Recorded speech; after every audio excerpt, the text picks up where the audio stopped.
تا کۆتاییەکانی مانگی چواری ساڵی 2021 زیاتر لە 935 میلیۆن کەس لە سەرانسەری جیهاندا ڤاکسینە جیاوازەکانی کۆرۆنان وەرگرتووە.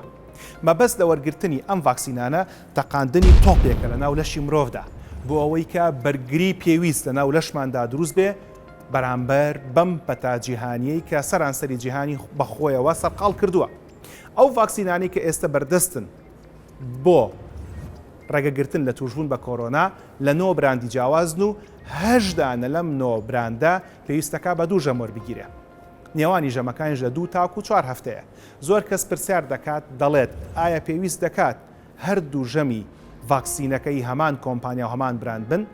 لە وەڵامدا ناوەندە زانستیەکان و ئامۆژگاریمان دەکەن و دەڵێن بەڵێ وا باشترە و وا پێویست دەکات کە هەردوو ژەمی ڤاکسینەکە هی هەمان براند و هەمان کۆمپانیا بێت بۆی کە ئەو کەسە بپارێزە لە توشبوون بە نەخۆشیەکە.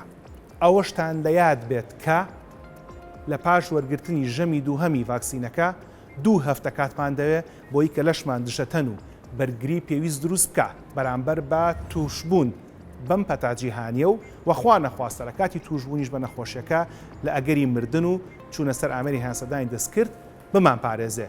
هەر جۆرە براندێکی ڤاکسینی کۆرۆنا لە وڵات و شارەکەتاندا بەردەست بوو پەلە بکەن و خۆتانی پێبووکتن بۆ ئەوەی کە مەرگی خۆتان و ئازیزانتان نەبینن.